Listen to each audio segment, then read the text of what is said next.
vamos a continuar con este tema. Habíamos dejado en esta hoja en el último video y estuvimos viendo la serie exponencial de Fourier, donde habíamos calculado el coeficiente f sub n de este ejemplo que está acá. Entonces la idea ahora es seguir adelante a partir de lo último que habíamos visto. El cálculo del coeficiente, o sea, cuando resolvíamos esta integral, nos daba esto que está acá.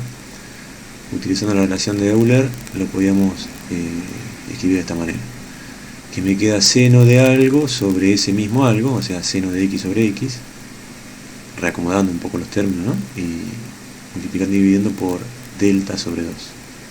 Yo a veces me confundo y digo sigma, pero esto es delta. Bien, entonces, seno de x sobre x, si yo llamo a todo este argumento acá, lo llamo x, es igual a la función sinc o la función sample. Entonces, el f sub n me queda de esta manera. Ahora vamos a ver algunas propiedades de la función sinc.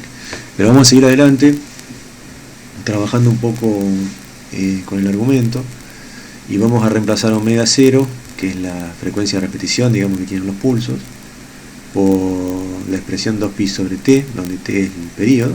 Ustedes saben que esto es equivalente a esto.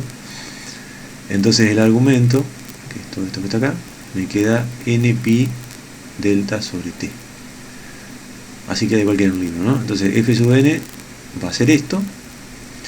Y si yo quiero representar entonces el tren de pulsos de f sub t utilizando la serie exponencial de Fourier, voy a tener que armar la sumatoria con el f sub n que calculamos recién, y me queda esto.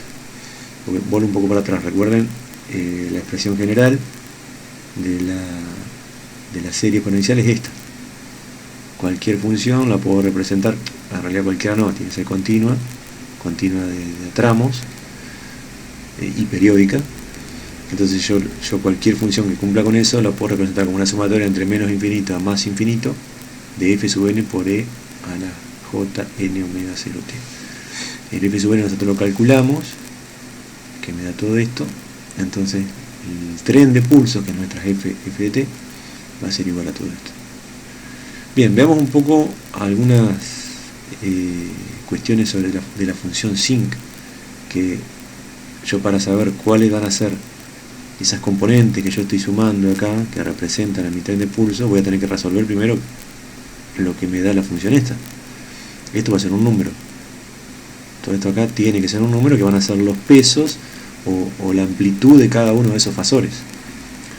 Recuerden, esto es una sumatoria de fasores. Esto que está acá es un fasor. Es algo que gira en el plano complejo. Bueno, el módulo de ese fasor, va a ser esto que está acá. Bueno, veamos entonces, vamos al libro, a la página 44, el libro de Lati, que esto está en la carpeta de electrónica de comunicaciones. Bien, vemos que acá, esto es exactamente lo que tenemos en el apunte nosotros, es esta función que está acá. Bueno, entonces, si yo hago una gráfica de la función sampling, o la función sinc, o lo que es lo mismo seno de x sobre x, voy a tener este gráfico que está acá. Vamos a ver que es una función que oscila con una amortiguación, tanto para el lado positivo como para el lado negativo, o sea, una función par, simétrica, y se hace 0 en pi, 2pi, en múltiplos de pi, sería. Entonces yo, para saber cuánto vale cada uno de estos pesos que hablábamos recién, tengo que darle valor al argumento, valor a n, yo lo voy a evaluar entre n infinito a más infinito. Con calcular únicamente los valores de un solo lado ya salen los otros, porque esto es una función par, o sea, esto va a ser igual que este lado. Entonces, bueno, simplemente tengo que hacer eso, y el resultado final va a ser algo similar a esto para el ejemplo nuestro, ¿no? Donde voy a ver que para cada n voy a tener un valor que va a ser la altura del impulso. Recuerden que la altura del impulso representa el área, pero de todas maneras yo voy a tener que averiguar ese valor, y eso va a estar ordenado de esta manera tal que la envolvente va a tener forma de función sinc. Entre medio de dos valores no hay nada. Estos son todos puntitos así, acá, acá, acá y acá, pero están representados en forma de impulso, porque justamente cada uno de los componentes de esa serie, como vimos en el primer video, se representa como una barrita, donde la altura va a corresponder al valor del coeficiente que estamos calculando. Bien, como esto siempre me va a dar un número real, yo con una sola gráfica ya puedo resolverlo esto, porque va a ser o positivo o negativo ese valor. En cambio, si esto fuese un número complejo, ya tendríamos que tener dos gráficas, una gráfica de amplitud y una gráfica de fase. Pero como únicamente, como son todos números reales, que a lo sumo cambia el signo, con una sola gráfica yo ya estoy representando todo. Bien, entonces, vamos un poco más en detalle. Yo, para resolver bien esto, tengo que darle valores a la amplitud, valores al periodo y valores al ancho de pulso. Y también recordar que el ancho de pulso sobre el periodo también lo llamamos ciclo de actividad. Acá a simple vista yo puedo ver que esto tiene un ciclo de actividad de 50%, porque está la mitad del tiempo arriba y la mitad del tiempo abajo. Bueno, veamos qué hace acá en el ejemplo. Bueno, en el primer caso le da un cuarto de segundo al periodo de valor, el ancho de pulso es 1/20, y esto me da que el ciclo de actividad va a ser igual a 1/5. Bueno, con estos valores los coeficientes tienen esta forma, y lo más importante, que entre el primer cero, que sería el quinto armónico, y el origen entran 5 componentes, contando la de continua, ¿no? 1, 2, 3, 4, 5. En realidad es primer armónico, segundo, tercero, cuarto, y el quinto queda igual a 0, justamente por la propiedad que tiene la función sinc.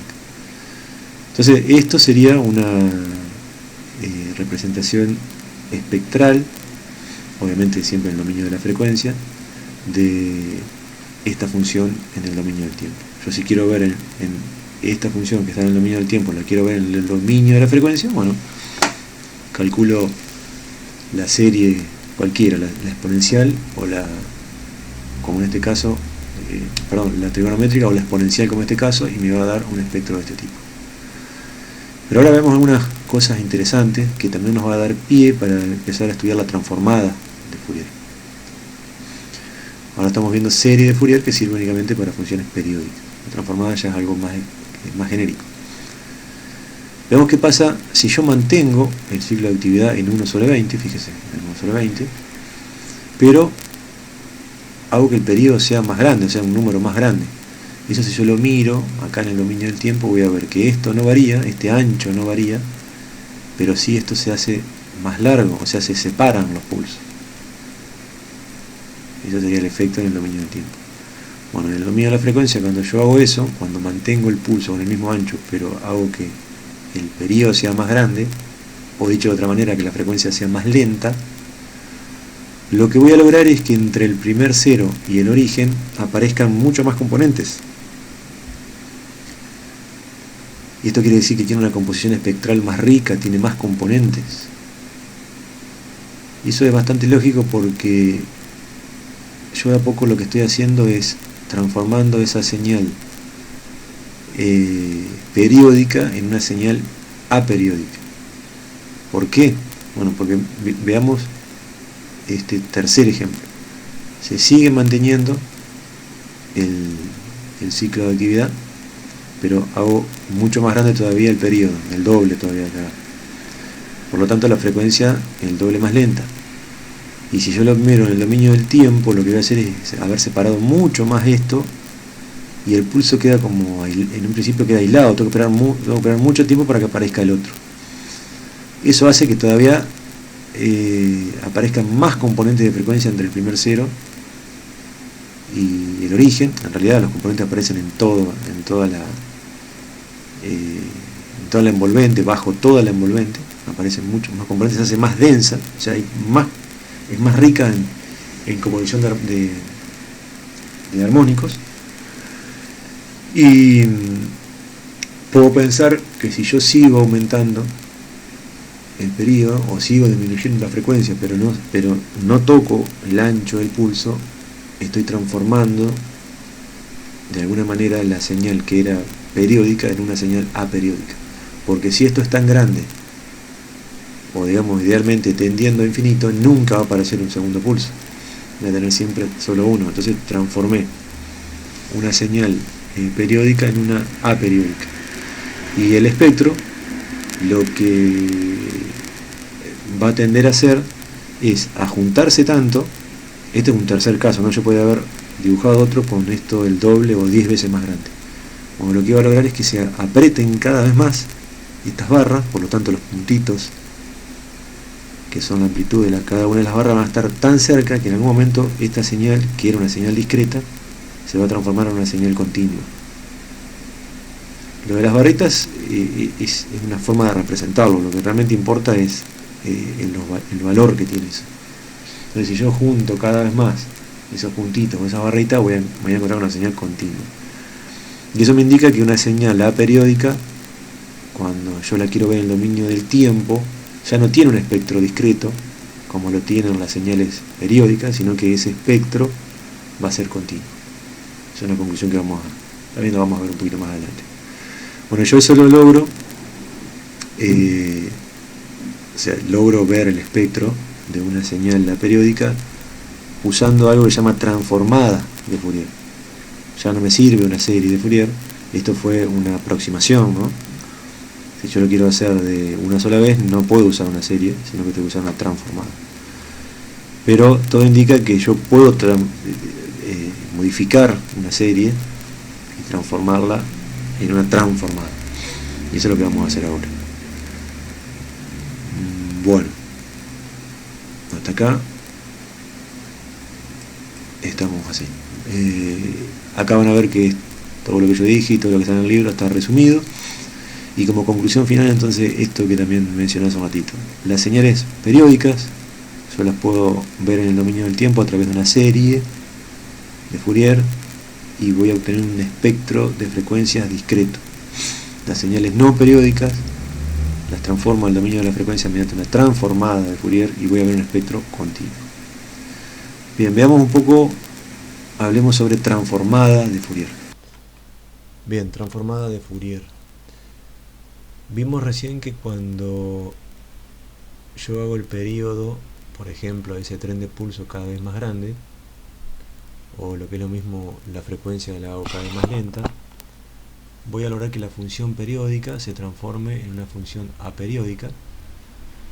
Y también puedo aprovechar el ejercicio ese de la serie de Fourier y ver que la serie se va a transformar en una transformada. Ahora vamos a ver cómo es eso de que la serie se transforma en una transformada. Bueno, para eso vamos a representar esta ecuación, que esta justamente es la serie exponencial de Fourier. Vamos a hacer algunos cambios de variable y la vamos a representar de esta manera. Ahora vamos a explicar cómo. Y esto me va a dar pie para ver cómo es esa transformación de serie a transformada. Bueno, lo primero que hacemos, recordamos, digamos, que esto es una sumatoria de términos, de fasores, ¿no? Cada uno con un peso, y ese peso se calcula de esta manera, con esta integral.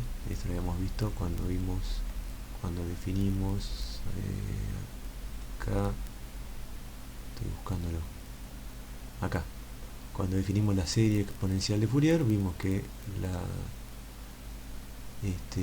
expresión genérica es esta, y que cada uno de los f sub n se calculan de esta manera.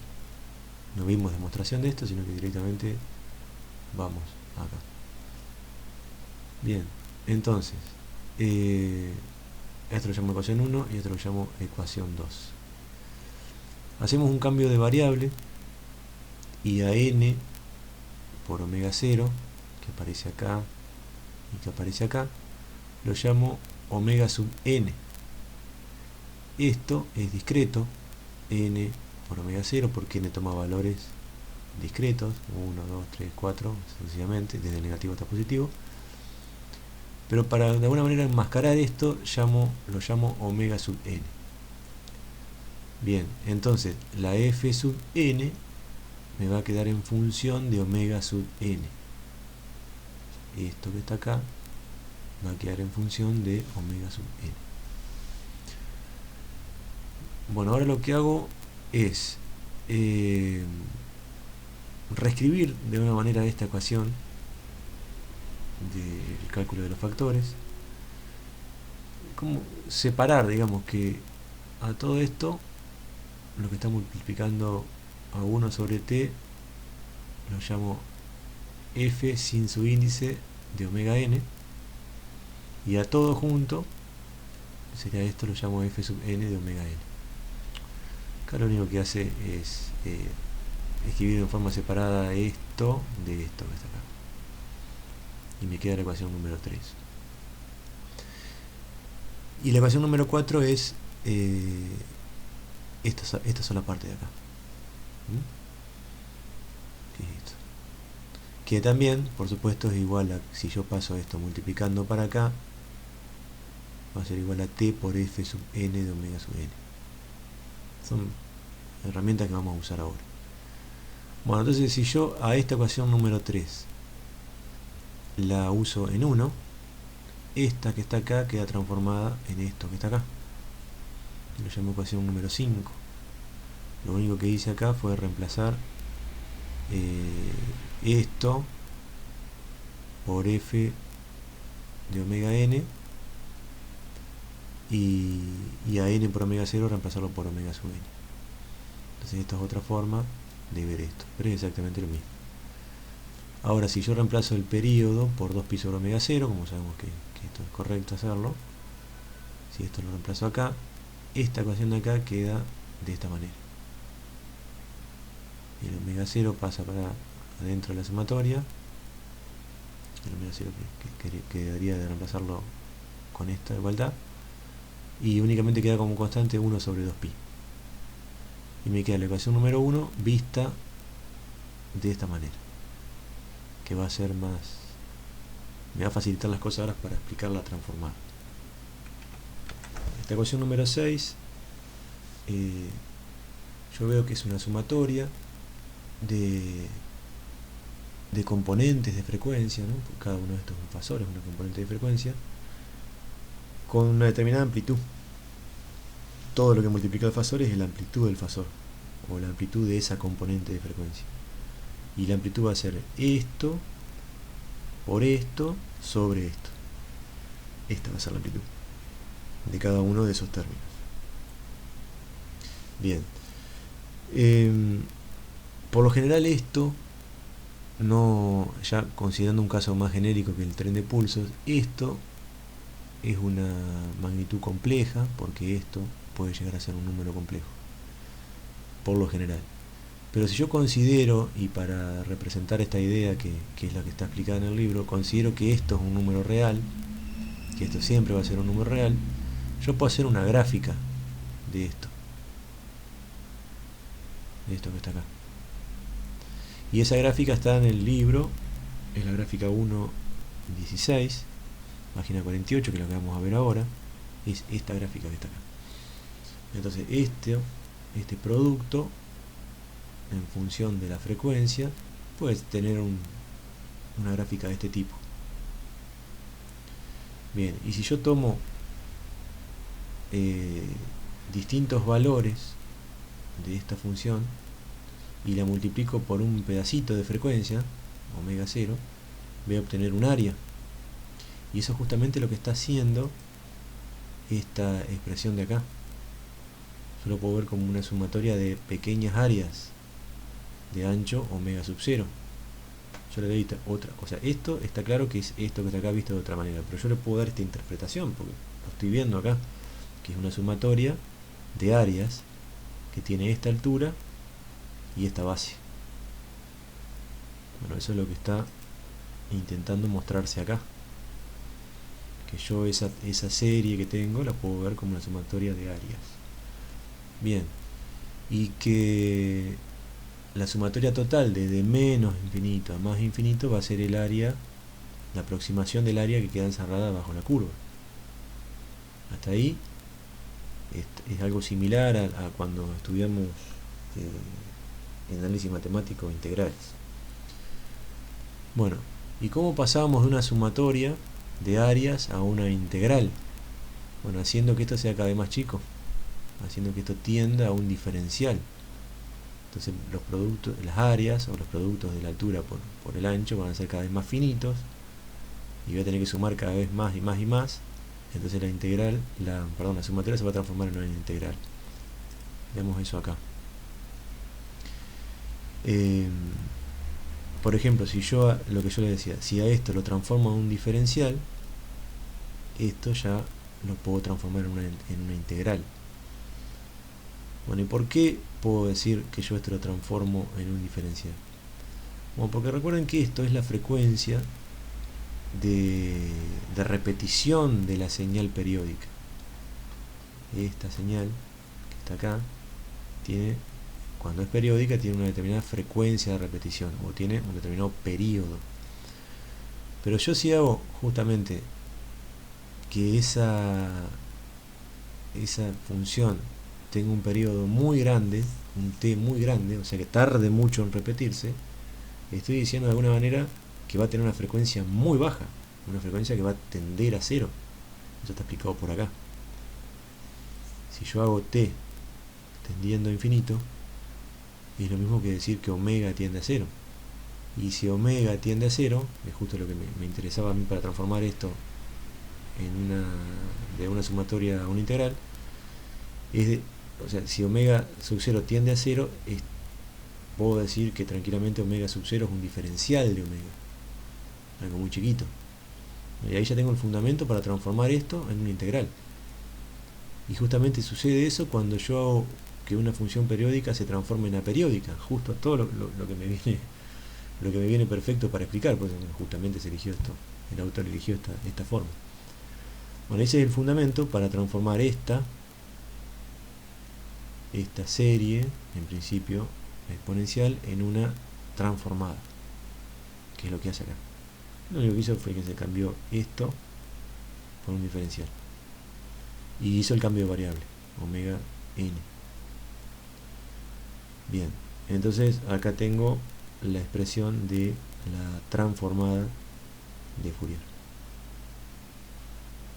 Bien, esta integral representa a f de t, claro. Si esta sumatoria de áreas representaba a la señal periódica, ahora cuando hice que el periodo sea infinito, transformé esto en una integral, entonces esa integral, que es el área bajo la curva, va a representar la señal aperiódica. Bien. Bueno, entonces veamos, me quedó esta misma ecuación que está acá, la reescribí acá, y esta va a ser la transformada inversa de Fourier. ¿Por qué la transformada inversa? Bueno, porque estoy representando una señal en el dominio del tiempo como la sumatoria de muchas componentes de frecuencia. Y cada una de esas componentes de frecuencia se calcula de esta manera. Y esto no es más que esta ecuación 4 que tenemos acá, pero ya definiendo que t tiende a infinito. Entonces cuando yo digo esta ecuación 4, que es la que usamos para calcular los factores, ¿no? Esta ecuación 4, cuando yo hago que t tiende a infinito, cambian los límites de iteración y esto queda como esto, que está acá. Y esto se lo conoce como densidad espectral o transformada directa de Fourier. Y esta lo que hace es transforma una señal en el dominio del tiempo a una señal en el dominio de la frecuencia. Bien. Entonces f de omega es la representación de f de t en el dominio de la frecuencia. Por lo general es una función compleja y para graficarla se necesitan dos diagramas. Bueno, entonces en el caso genérico esto puede llegar a ser complejo, y si esto es un número complejo yo necesito dos gráficas, una para la parte real y otra para la parte imaginaria, o si lo hago en forma polar, una para el módulo y otra para la fase. Esto tiene toda la relación, digamos, con el inicio del primer video, donde concluimos que para representar una señal del dominio del tiempo al dominio de la frecuencia necesito dos gráficas, una de magnitud y otra de fase, en forma genérica, ¿no? Puede ser el caso que con un solo diagrama de magnitud, con componente positiva y componente negativa, yo lo pueda resolver, pero son algunos casos. El caso genérico es dos diagramas, el de magnitud y el de fase. Bien, entonces hasta acá cerramos este video con una interpretación de la transformada de Fourier, y vamos a ver ahora en un segundo video algunos ejemplos, y esto creo que es clave, digamos, en la materia, porque vamos a ver muchas transformaciones de pulsos, y esto tiene mucha información. La transformada de esto es esto, y hay que tener bien claro cuáles son los cruces por cero, porque esto va a dar el ancho de banda, y bueno, es el fundamento para todo lo que viene.